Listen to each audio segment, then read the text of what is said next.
Jambo la kwanza, tunataka kutoa pole kubwa sana kwa taifa la Kenya kwa kumpoteza waziri mkuu mstaafu wa Jamhuri ya Kenya.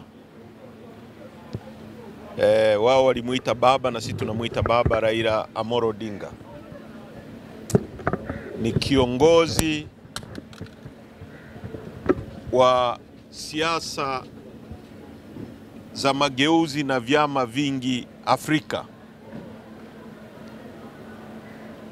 Ni mtu ambaye alikuwa na consistency kubwa sana katika kupigania mageuzi ya kidemokrasia na siasa za vyama vingi kwenye nchi yake ya Kenya, na athari za mapambano yake zimefikia mpaka kwenye mataifa mengine ikiwemo Tanzania.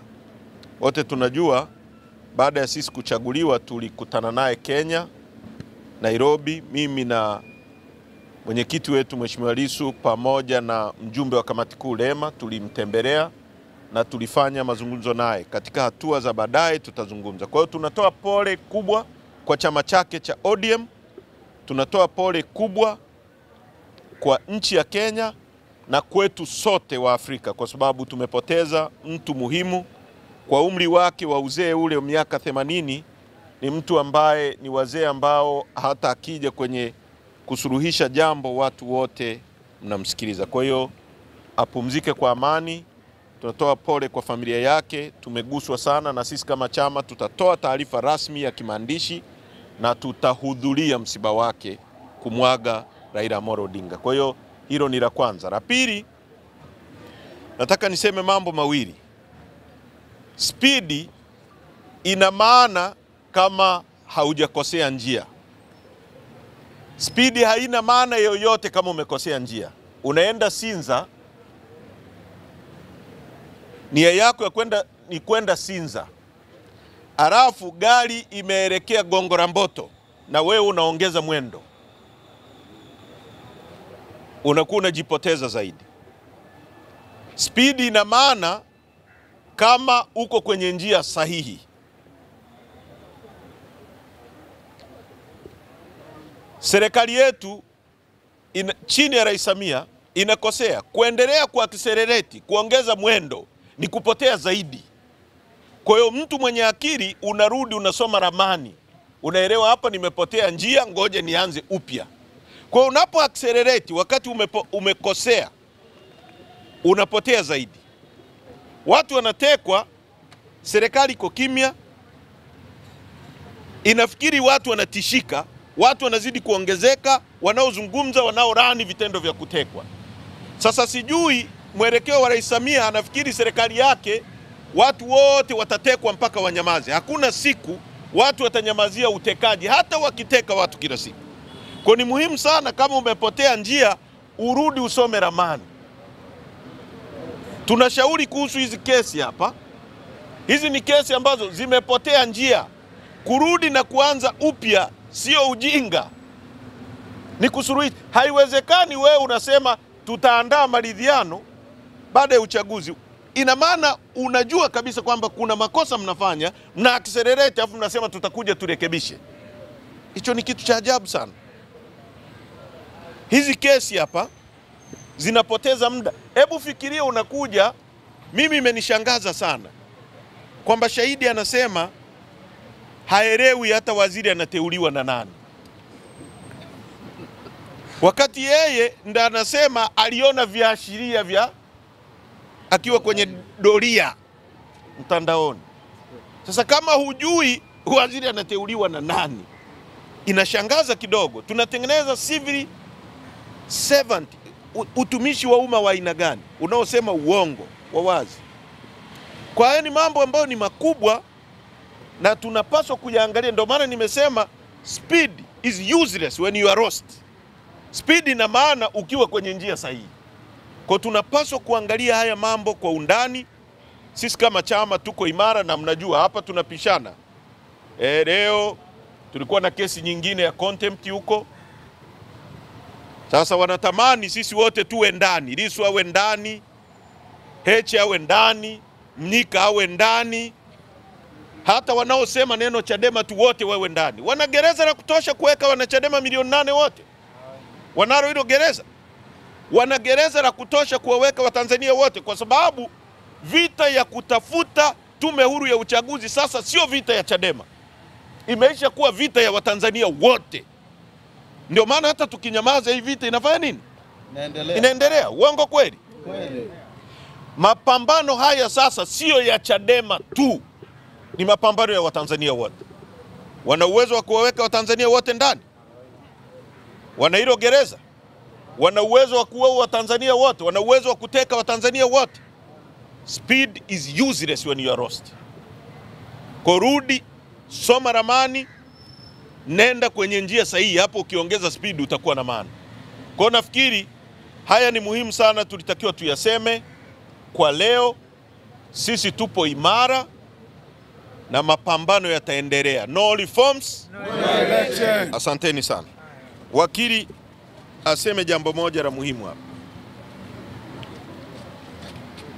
Sawa, kwa ambao hawajaja mahakamani na Watanzania, kesi imeahirishwa. Mnaona sasa hivi ni saa 5 asubuhi kwa sababu familia ya mahakama ina msiba.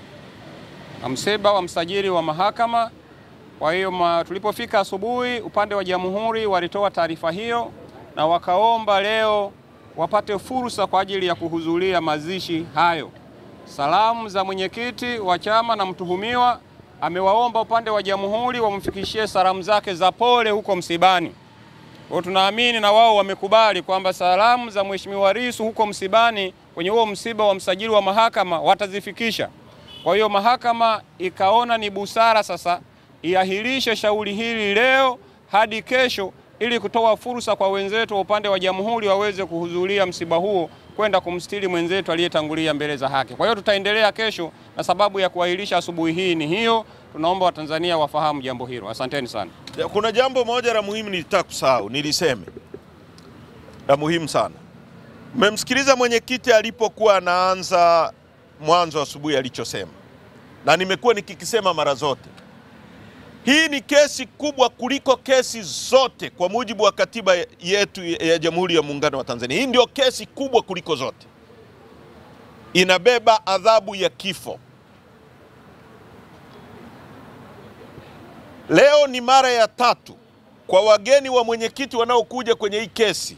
Wanazuiliwa kuingia na wengine wamepigwa, wamevunjwa. Tarehe 24 kesi hii iliposomwa kwa mara ya kwanza kule Kisutu, viongozi wetu zaidi ya 10 na kitu walivunjwa miguu, watu wakatekwa, wengine wakatelekezwa Mwabepande na maeneo mengine kuhudhuria kesi hii.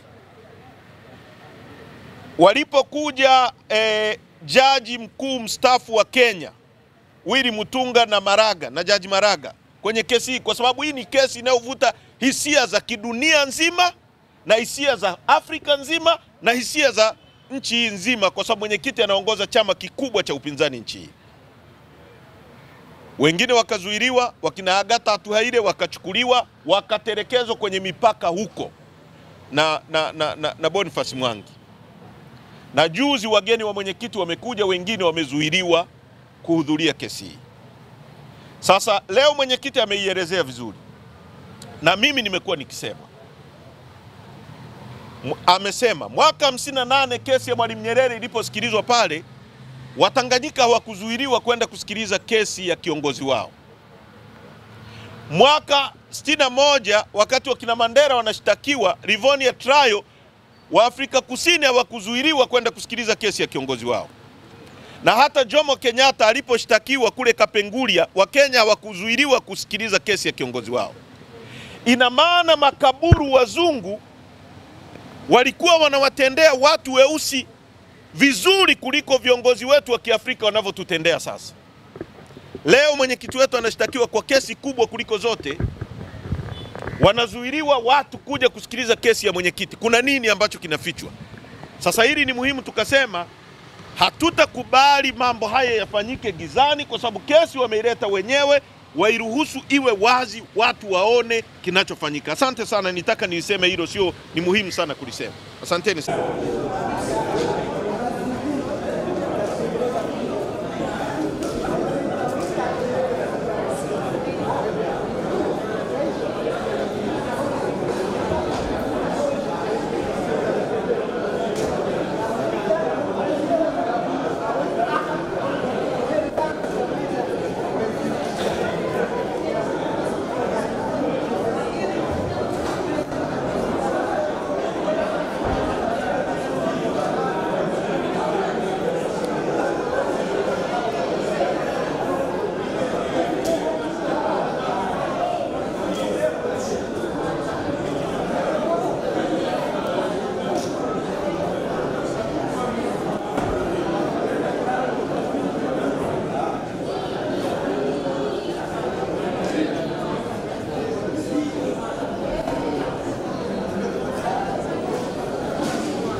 bado